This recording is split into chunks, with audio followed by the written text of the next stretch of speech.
Hello मित्रांनो, welcome to study revolution. आज आपण 5 मार्च 2022चा द हिंदू बघतोय आणि तोही आपल्या मातृभाषेतून म्हणजे मराठीमधून. पहिल्यांदा आपल्या लेक्चर स्वरूप सांगतो. पहिल्यांदा आपण एडिटोरियल जे काही महत्वाचे असतात ते डिस्कस करत असतोय आणि त्यानंतर ज्या काही महत्वाच्या न्यूज असतात ते आपण डिटेलमध्ये डिस्कस करण्याचा प्रयत्न करत असतोय. चला तर मग सुरू करूया. 5 मार्च 2022चा द हिंदू आपल्याला काय सांगतो बघू. पहिल्या एडिटोरियल पासून डिस्कस करण्यास सुरुवात करूया. So let start. आज तसा विचार केला तर एकच महत्वाचं एडिटोरियल आहे, ते म्हणजे रशिया युक्रेन कॉन्फ्लिक्ट रिलेटेड. विशेष करून रशिया युक्रेन कॉन्फ्लिक्ट वरती आपण वेगळी लेक्चर ऑलरेडी बनवून ठेवलेले आहेत आपल्या करंट बेस्ड इश्यू नावाच्या प्लेलिस्टमध्ये. त्याच्यामध्ये नाटोचं जे लेक्चर आहे, नाटोवरती सुद्धा एक वेगळं लेक्चर ऑलरेडी अपलोड करून ठेवलेलं आहे. त्याचबरोबर आपल्याला आणखी काय करायचं आहे, तर याच्यामधून की पॉईंट या इश्यू मध्ये आपल्या एक्झामच्या दृष्टीतून काय महत्वाचे आहेत ते की पॉईंट आपल्याला घेणं गरजेचं आहे. आणि ते की पॉईंट अनेक वेळा द हिंदू डिस्कशन मध्ये मी सांगितले आणि त्याच्यावरती एडिटोरियल येत राहतील हे सुद्धा मी तुम्हाला सांगितलंय. परंतु याच्यामध्ये या एडिटोरियलमध्ये एक वेगळा की पॉईंट काय, तर महात्मा गांधींची जी काही तत्व होती ना, आपले राष्ट्रपिता महात्मा गांधी यांची जी काही तत्व होती ना, त्या तत्वांशी आता जी घटना घडते त्याची सांगड घातलेली या ठिकाणी आपल्याला पाहाव्यास मिळते. मग ते थोड्या बहुत प्रमाणात मी तुम्हाला सांगण्याचा तो प्रयत्न करतो. तेवढाच फक्त महत्वाचा की पॉईंट आहे आणि बाकी त्या इश्यू मधून आपल्याला की पॉईंट काय काय घ्यायचे हे तुम्हाला चांगल्या पद्धतीने समजावण्याचा प्रयत्न करतो. पहिल्यांदा तर याच्यामध्ये सत्य अहिंसाचा जो काही मार्ग महात्मा गांधींनी आपल्याला दाखवला आणि त्याच्यावरतीच खऱ्या अर्थानं आपल्या देशाला स्वातंत्र्य मिळण्यासाठी खूप मदत झाली असं सुद्धा इतिहास आपल्याला खऱ्या अर्थानं सांगत असतो. विशेष करून माझ्या पाठीमागे तुम्हाला माझ्या व्हॉइस बरोबरच आणखी नॉईज सुद्धा येत असेल, बाहेरचा आवाज थोडासा येत असेल, कारण इथं शेजारी प्रोग्राम चालू आहे आणि आपलं जसं की कल्चर आहे त्यांना सहकार्य करणं गरजेचं आहे. त्यामुळे तेवढा फक्त इग्नोर करा. जो काही डिस्टर्ब तुम्हाला होत असेल त्या आवाजामुळे किंवा गाण्यांमुळे तेवढं फक्त इग्नोर करा, बाकी सगळं ठीक आहे. आता विशेष करून याच्यामध्ये आपल्याला काय बघायचं आहे, तर पहिला की पॉईंट याच्यामध्ये समजावून सांगितलंय. महात्मा गांधींनी जो आपल्याला नॉन व्हायलन्सचा धडा दिला तो फक्त भारत देशापुरता मर्यादित नव्हता, तर जगानं त्याचा खरं तर आदर्श घेतला आणि आता रशिया जो आहे तो एक्झॅक्ट त्याच्या विरोधात वागताना आपल्याला पाहावयास मिळतं. असं या एडिटोरियलमध्ये लेखकानं समजावून सांगण्याचा खऱ्या अर्थानं प्रयत्न केलाय. मग आता त्याच्यामध्ये विशेष करून महात्मा गांधींचे जे नॉन व्हायलन्स शिकवण होती, म्हणजे हिंसा करायची नाही, अहिंसक मार्गाने जे काय आपला हेतू आहे ते साध्य करायचा, ती जी काही शिकवण होती ती जगाला जी दिली जाणारी शिकवण त्यांच्याकडून होती, दिली गेलेली शिकवण त्यांच्याकडून होती, त्याला कुठंतरी जगामध्ये आता मुरड या घटनेमध्ये बसताना आपल्याला पाहावयास मिळते. एक मुरड रशियानं त्याला घालायचा प्रयत्न केलाय, कारण हजारो नागरिक तिथे, युक्रेनियन नागरिक असतील, हजारो नागरिक तिथे मरतायत, भयानक व्हिडिओ वगैरे व्हायरल होत आहेत, त्याच्यामध्ये आपण बघू शकतोय. त्याचबरोबर रशियन सोल्जर सुद्धा त्याच्यामध्ये मरतायत आणि एकंदरीत या युद्धाचं जे काय कन्क्लुजन आहे, शेवटी या युद्धातून मिळणार काय आहे, तर मृत्यू लोकांचा एवढंच मिळणार आहे आपल्याला, मानवतेचा अंत एवढंच आपल्याला मिळणार आहे. आणि हेच खऱ्या अर्थानं लेखकानं अरुण मायरा या लेखकानं या एडिटोरियलमध्ये आपल्याला खरं तर समजावून सांगण्याचा प्रयत्न केला. कोणत्याही युद्धाचं जे काय फळ असतं ते कधीही कडवट असतं आणि त्यामुळे आपल्याला युद्ध करण्यापासून बाजूला राहायला पाहिजे, लांब राहायला पाहिजे आणि चर्चेतून आपल्याला मार्ग काढायला पाहिजे. याचे हे पुरस्कर्ते असलेले आपल्याला पाहावयास मिळतात आणि जास्तीत जास्त ते अहिंसक मार्गानं जाण्याला जास्त प्रोत्साहन एडिटोरियलच्या मार्फत देताना आपल्याला खऱ्या अर्थानं पाहावयास मिळतात. गांधींची जी काही शिकवण आहे ती पुन्हा एकदा इथं रिपीट करताना आपल्याला खऱ्या अर्थानं पाहावयास मिळतात. मग पहिलं तर याच्यातून की पॉईंट, याच्यामध्ये वेगळा की पॉईंट तोच आहे. बाकी सगळं रशिया युक्रेनमध्ये कॉन्फ्लिक्ट काय आहे, त्याच्यामध्ये काय की पॉईंट आहे, यूएसची भूमिका काय आहे, नाटोची भूमिका काय आहे, युनायटेड नेशनची भूमिका आहे, हे सगळं त्याच्यामध्ये सांगण्याचा प्रयत्न केला, जे की ऑलरेडी मी तुम्हाला अनेक वेळा समजावून सांगितलं. इथं सुद्धा मी तुम्हाला त्याच्यातून की पॉईंट समजावून सांगत असताना ते सांगणारच आहे थोडक्यात. मग आता याच्यातून पहिला तर की पॉईंट, आता याच्यातून की पॉईंट काय बघायचे आपल्याला, घ्यायचे आहेत, हे महत्वाचं आहे. याच्यातून पहिला तर की पॉईंट तुम्हाला हा घ्यायचा आपल्याला. हे जे मी काय सांगतोय ते प्लीज नोट डाऊन करून घ्या, एक्झामच्या दृष्टीतून खूप महत्वाचं आहे. कारण न्यूज वाचणं, न्यूज तुम्हाला समजणे हे एक्झामसाठी अजिबात महत्वाचं नाही. न्यूज तुम्हाला समजत असतील चांगली गोष्ट आहे, परंतु त्याच्यातून काय घ्यायचं हे समजायला पाहिजे, एक्झामच्या दृष्टीतून काय घ्यायचं हे समजायला पाहिजे. आणि हे काय घ्यायचं हे समजण्यासाठी तुम्हाला प्रिव्हियस इयर क्वेश्चन पेपर माहिती पाहिजे, प्रिव्हियस इयरचे क्वेश्चन माहिती पाहिजे आणि तुम्ही ज्या स्पर्धा परीक्षेच्या एक्झामचं, फॉर एक्झाम्पल युपीएससीचे आपण प्रिपरेशन करताय, तर आपल्याला युपीएससीचा सिलेबस टोटल माहिती पाहिजे. तरच तुम्हाला एक्झाम, तरच न्यूज पेपरमधून काय घ्यायचंय आपल्याला हे तुम्हाला समजू शकते. त्यामुळे मी हे की पॉईंट सांगतोय ते काय घ्यायचं आहे याच्यातून हे सांगतोय. पहिला तर की पॉईंट, महात्मा गांधींशी रिलेटेड जो काय आपला इतिहास आहे तो इतिहास आपल्याला डिटेलमध्ये माहिती असायला पाहिजे. हा पहिला की पॉईंट आहे. दुसरा की पॉईंट काय होऊ शकतो, तर दुसरा की पॉईंट विशेष करून रशिया युक्रेन कॉन्फ्लिक्ट जो काय आहे ना, तो टोटल कॉन्फ्लिक्ट माहिती असणं अत्यंत गरजेचं आहे. जे की याच्यावरती मी टोटल व्हिडिओ लेक्चर ऑलरेडी 2 बनवून ठेवलेत.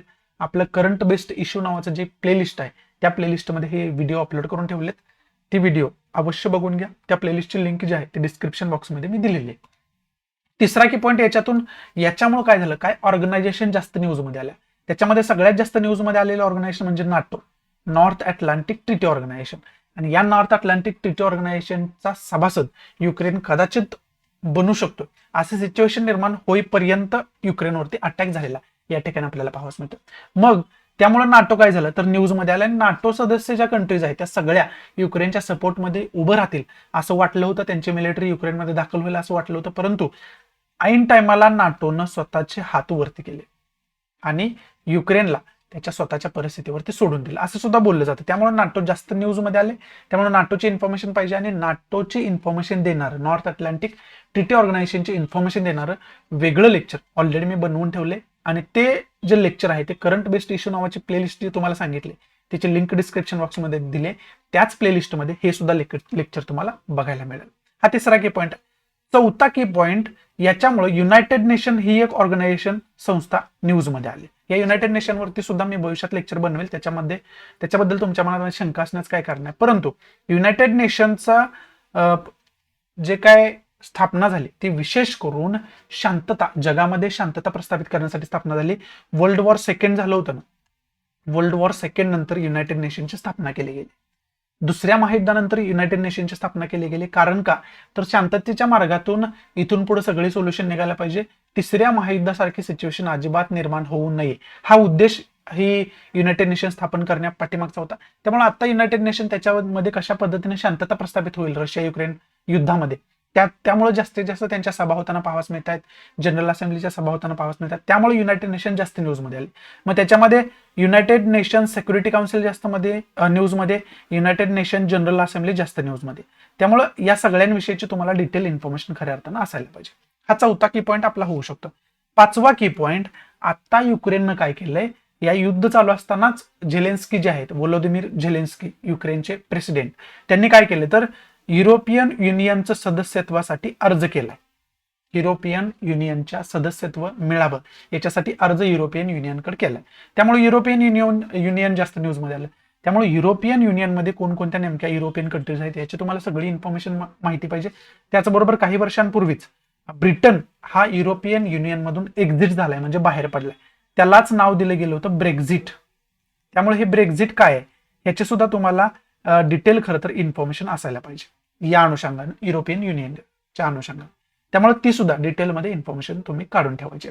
सहावा की पॉईंट, याच्यातून आपल्याला काय घ्यायचा तर सहावा की पॉईंट, रशियावरती जगभरातून अनेक देश सँक्शन्स लावतायत, अनेक ऑर्गनायझेशन जागतिक लेवलचे सँक्शन्स लावतायत. आणि त्याच्यामध्ये महत्वाचं म्हणजे आर्थिक सँक्शन्स त्यांच्यावरती लावले जातात.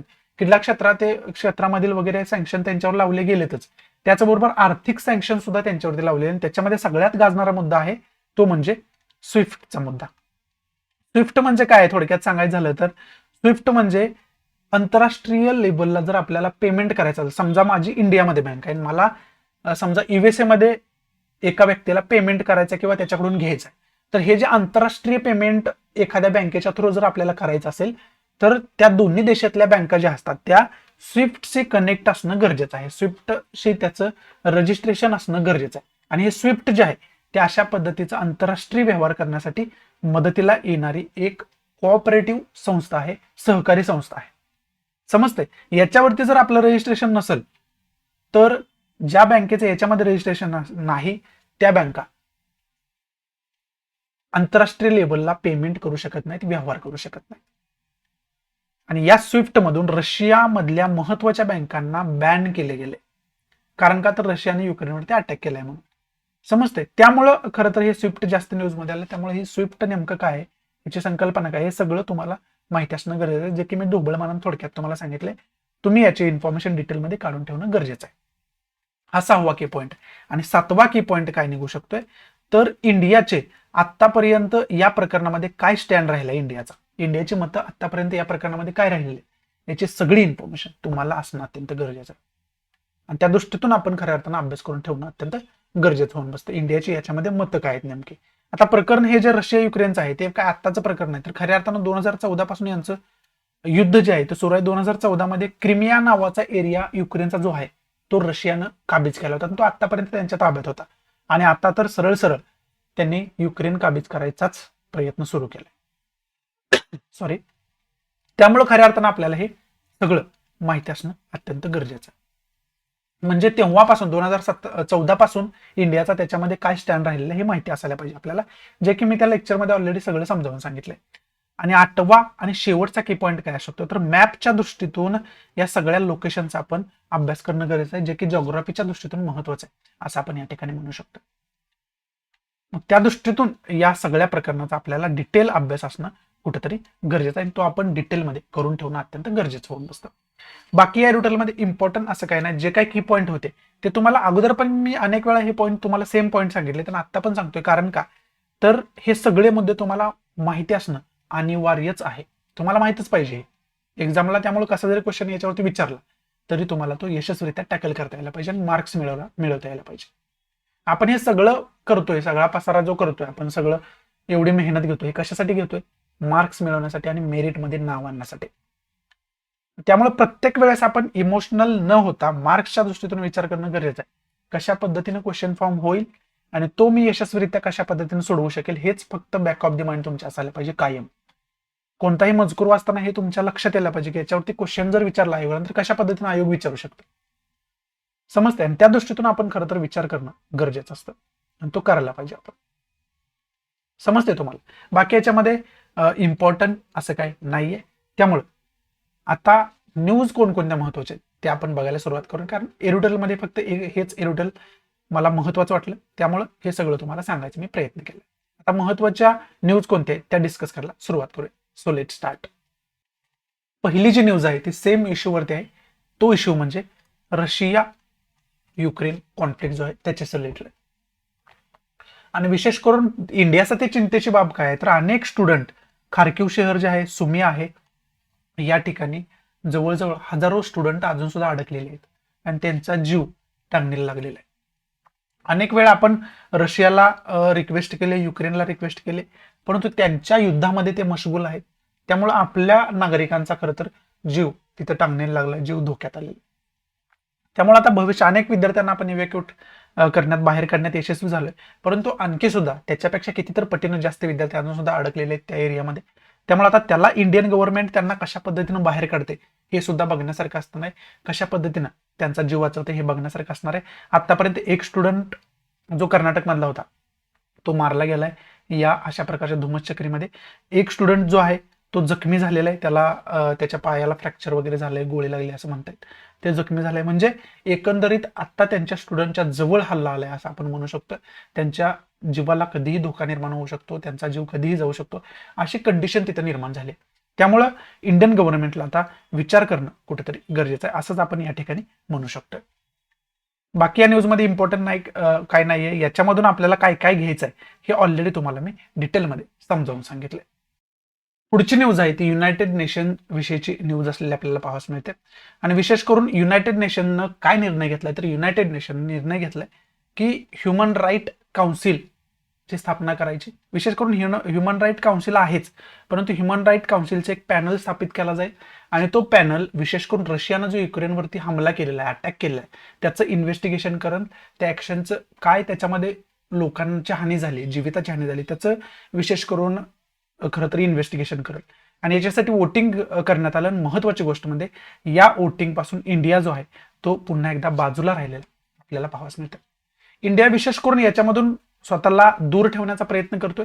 2014 पासून जरी बघितलं तर या प्रकरणापासून, रशिया युक्रेनच्या कॉन्फ्लिक्ट पासून स्वतःला दूर ठेवतोय. त्याचं कारण हेच आहे की युरोपियन कंट्री सोबत सुद्धा आपल्याला चांगले रिलेशन ठेवायचे आहेत आणि रशियन कंट्री सोबत सुद्धा, म्हणजे रशियाच्या सोबत सुद्धा आपल्याला चांगले रिलेशन ठेवायचे. त्यामुळे इंडिया जो आहे तो आतापर्यंत स्वतःला याच्यापासून वेगळं ठेवण्यात आलं आणि या प्रकरणामध्ये सुद्धा इंडियानं स्वतःला या प्रकरणापासून वेगळं ठेवलेलं आहे. ते सांगणारी खरं तर न्यूज आहे. याच्यामधून युनायटेड नेशन विषयीची इन्फॉर्मेशन वगैरे तुम्हाला मी बघायला सांगितलीच. त्यामुळे बाकी याच्यामध्ये की पॉईंट घेण्यासारखं असं काही नाही. फक्त इंडियाचा स्टँड काय आहे हा तुम्हाला माहिती असणं गरजेचं आहे. पुढची क्रिकेट जगताशी रिलेटेड खूप महत्वाची न्यूज म्हणजे ही छोटीशी कोपऱ्यात न्यूज दिसते आपल्याला. हा जो फोटो आहे हा फोटो आहे ऑस्ट्रेलियाचा क्रिकेटपटू शेन वॉर्न याचा.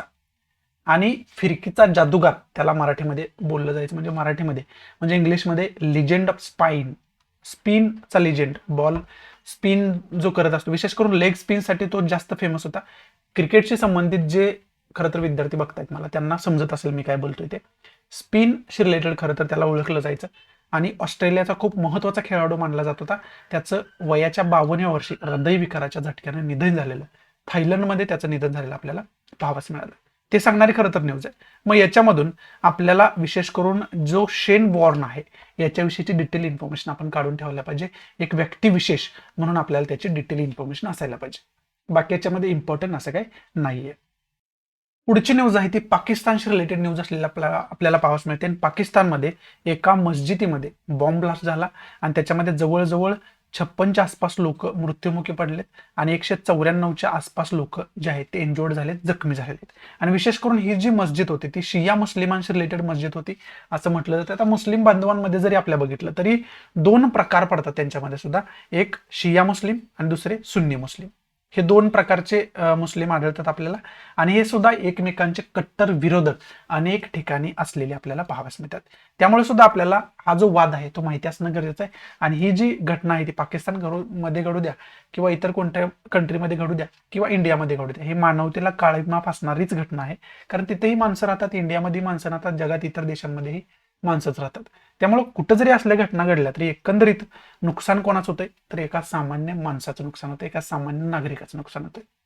त्यामुळे त्या दृष्टीतून आपल्याला याचा विचार करणं खरं तर गरजेचं आहे. बाकी एक्झामच्या दृष्टीतून याच्यामधून घेण्यासारखं असं काय नाही, फक्त केस स्टडी म्हणून जे टेररिस्ट ऑर्गनायझेशन आहेत जागतिक लेवलला खऱ्या अर्थानं खूप धोका असणाऱ्या ब्लॅकलिस्टेड केलेले ऑर्गनायझेशन जे आहेत त्यांच्याविषयी छोटीशी इन्फॉर्मेशन आपल्याला असायला पाहिजे. कुठेतरी एक्झाम्पल वगैरे द्यायची गरज पडली तर ते आपल्याला देता यायला पाहिजे.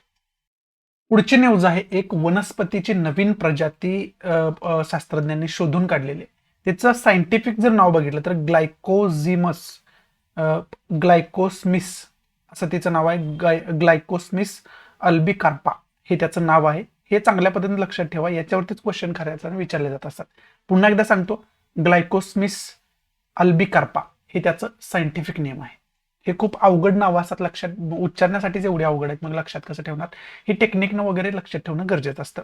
विशेष करून ही जी आहे ती जिनबेरीच्या या वनस्पतीची एक प्रजाती आहे आणि ती सापडलेली पाहावयास मिळते. आणि ती सापडली कुठं तर कन्याकुमारी वाईल्ड लाईफ सँक्च्युरीमध्ये खरं तर सापडलेली आपल्याला पाहावयास मिळते. तमिळनाडूमध्ये ही wild life sanctuary.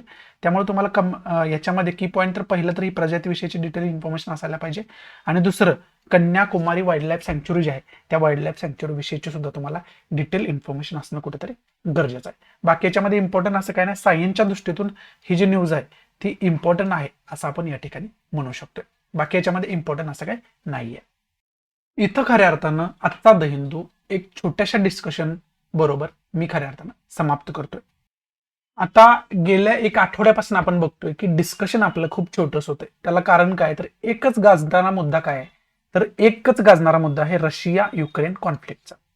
Russia Ukraine जो कॉन्फ्लिक्ट चालू आहे तोच जास्त गाजणारा मुद्दा आणि त्याच्यामधून ऑलरेडी मी काय काय की पॉईंट बघायचे आहेत तुम्हाला ते सांगितलेलं आहे. तो इश्यू मी वेगळे लेक्चर बनवून समजावून सांगितलंय. तुम्हाला ते लेक्चरची प्लेलिस्टची लिंक सुद्धा डिस्क्रिप्शन बॉक्समध्ये बी दिले.